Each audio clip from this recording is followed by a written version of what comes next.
제가 3월 22일 날 대통령을 뵀습니다. 1시간 녹대를 했습니다. 많은 얘기가 있었습니다. 그리고 암묵적 동의를 구한 게 있습니다. 예, 지금 명품백 줬을 때 네. 그때 당시 그 옆에 그 뭐 문고리 3인방이라는 표현을 하셨는데 유경욱 씨 그때 그 사무실 안에 다 있었고 명품백 받은 거에 대해서는 어떻게 했습니까?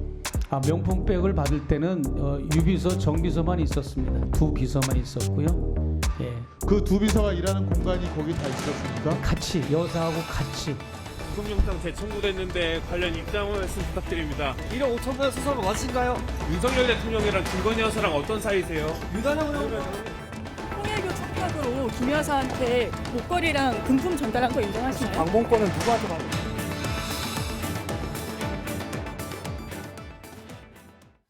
네, 세 분과 이어가도록 하겠습니다. 김유진 MBN 아나운서, 임주혜 변호사, 서정빈 변호사 나오셨습니다. 어서 오십시오. 예. 안녕하십니까. 건진법사 측에서 이제 김 여사 측으로 건네갔다는 명품백, 이른바 명품법 2개가 특정이 됐다고 하는데 가격이 상당하다면서요? 맞습니다. 일단 첫 번째 가격은 2022년 4월, 그러니까 윤 전 대통령의 취임 전에 통일교 전 간부의 윤모 씨가 건진 법사에게 전달한 것입니다. 핸들 장식의 플랫백으로 확인이 됐는데 당시 가격이 802만 원이었습니다. 두 번째 가격은 취임 후인 그해 7월에 건넨 것인데 더 비싼 제품이었는데요.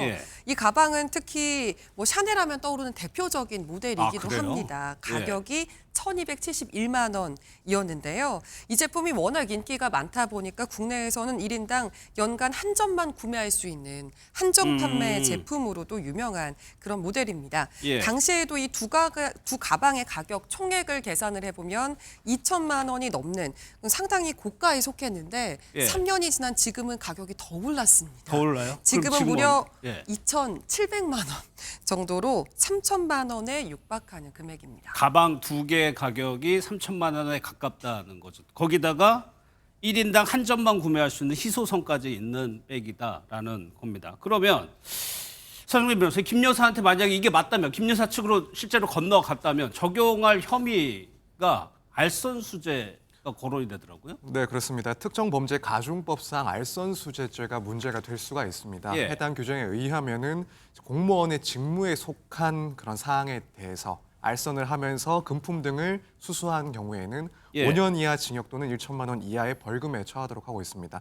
사실 여기서 이제 금품 등에 대해서 가액을 뭐 특별히 규정을 하고 있지는 않기 때문에 금액이 얼마인지는 크게 상관이 없나요? 네, 그렇습니다. 그래서 이게 뭐 수십만 원이 될 수도 있는 거고 혹은 수천만 원이 될 수도 있는 그런 사안들 모두 포섭이 되는 규정입니다. 그래요? 따라서 뭐 물론 금품의 가액에 따라서 처벌 정도는 달라질 수 있긴 하겠지만 일단 더 중요한 것은 가액보다도 과연 이 직무와 관련해서 이런 금품들을 수수했는지 이 부분이 더 중요한 내용들입니다. 여기서 이제 비서라는 유 씨의 진술이 관건일 것 같은데 현재까지 임주혜 변호사님, 건진법사나 이 비서는 김 여사는 전혀 모르고 선을 긋고 있고요.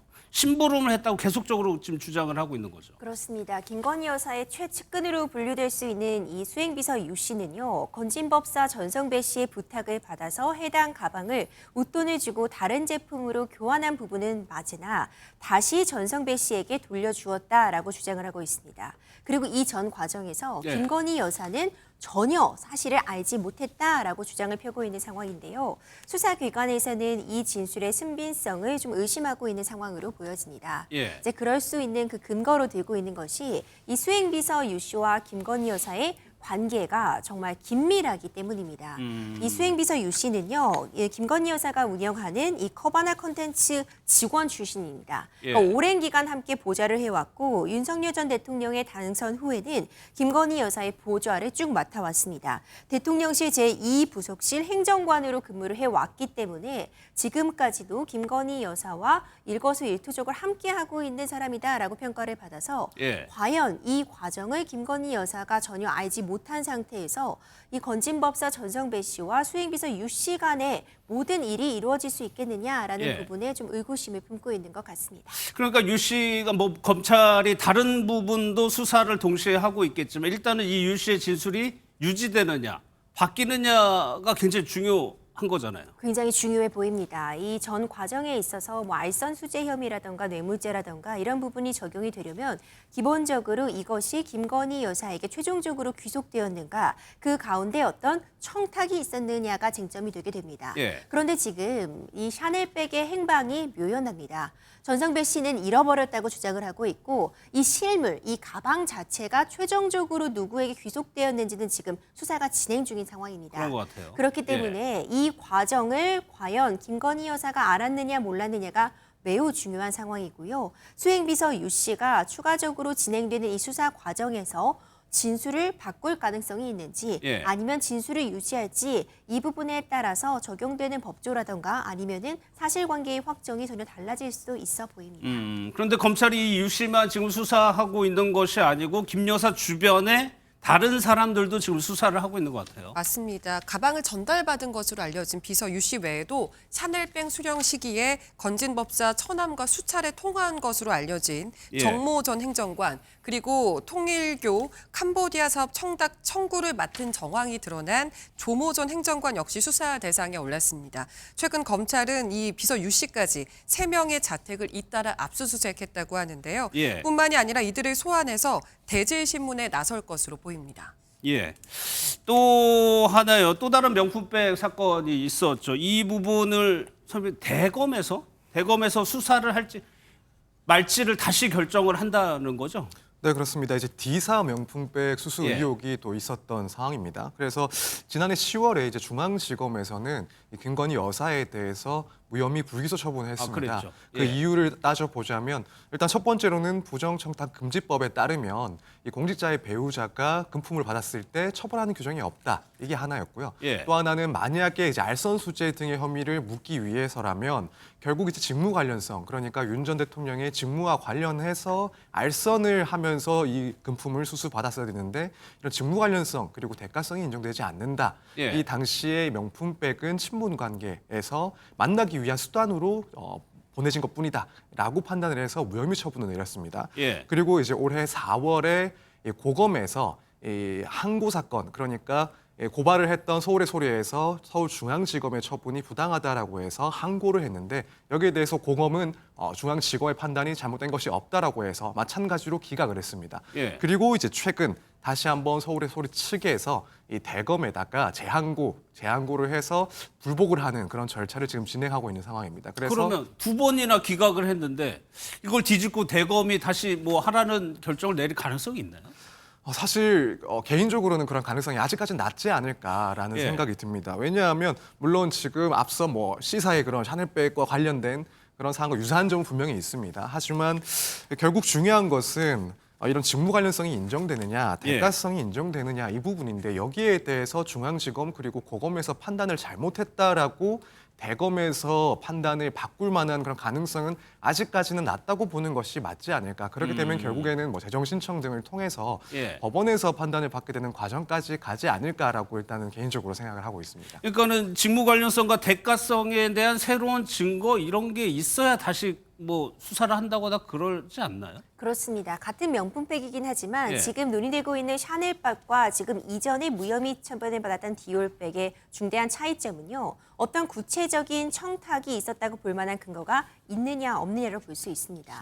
이 샤넬백 같은 경우에는 통일교 간부 측에서 캄보디아 사업권이라든가 기타 어떤 사업상의 확장을 위해서 이것을 건진법사 전성배 씨에게 전달했다라는 취지의 어떤 주장들이 확보가 된 상태였습니다.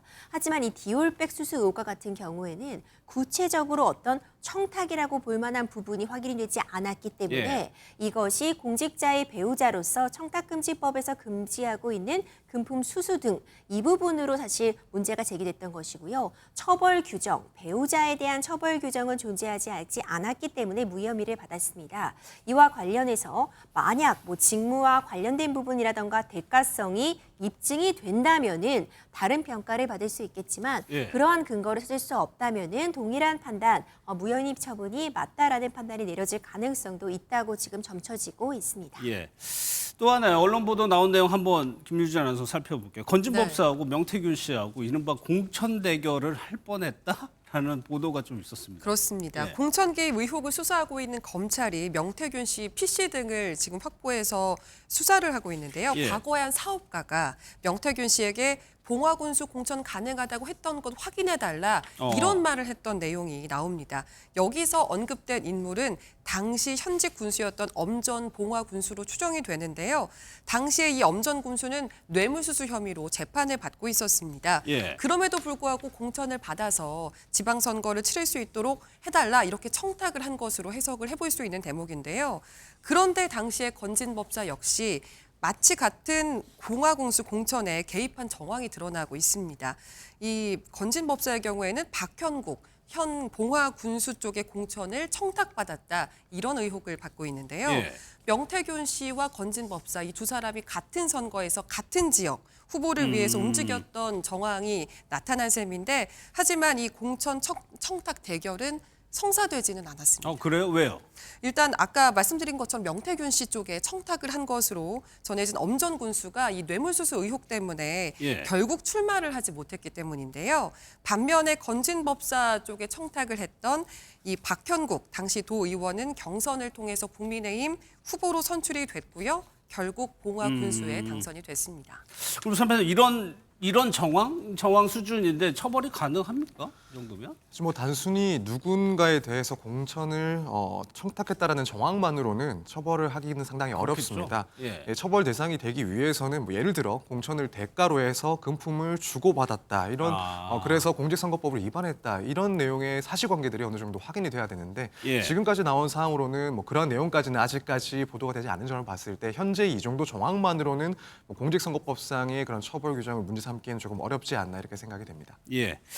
그런가 하면요. 명태균 씨 의혹 관련해서 오세훈 서울시장이 조사를 어제 받았다고 공개를 했는데 이거는 어떤 의미가 있을까요? 지금 피의자 신분으로 조사를 받았다고 전해지고 있습니다. 예. 그러니까 명태균 씨와 관련해서 오세훈 서울시장이 2021년도에 서울시장 보궐선거와 관련해서 비공개 공표 그런 여론조사를 명태균 씨로부터 받았는지 그리고 오세훈 서울시장의 후원자로 알려져 있는 김한성 씨가 이 명태균 씨에게 전달한 것으로 알려져 있는 이 3,300만 원, 왜 예. 송금을 한 것인지 이런 부분들에 대한 의혹에 맞서서 수사를 진행하고 있는 상황입니다.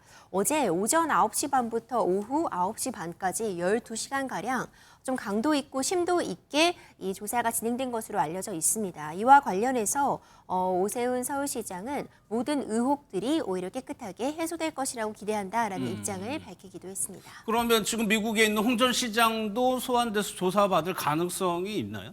네, 그럴 가능성도 있어 보입니다. 예. 지금 홍 전 시장 같은 경우에도 2022년 지방선거 당시에 뭐 측근을 통해서 명태균 씨 측의 그런 여론조사에 대금을 대납받았다라는 그런 의혹이 제기된 사항이기 때문에 이후에 어쨌든 검찰에서 소환 조사를 진행할 수 있을 거라고 일단 보고는 있습니다. 예. 다만 이제 그 전제는 이 대납을 했다라는 그 측근들에 대한 조사가 어느 정도까지 진행이 됐는지에 따라서 그 시기나 내용들이 조금 달라질 수가 있고 뭐 결국에는 귀국 이후에 뭐 소환을 하더라도 그 시간이 잡히지 않을까라고 예상이 됩니다. 그리고 예. 어쨌든 이런 의혹이 제기된 이상 검찰 입장에서는 혐의가 어느 정도 소명이 됐다라고 보든 혹은 증거가 불충분하다라고 보든 홍 전 시장에 대해서 일단 조사 자체는 진행을 하지 않을까 이렇게 생각이 됩니다. 알겠습니다.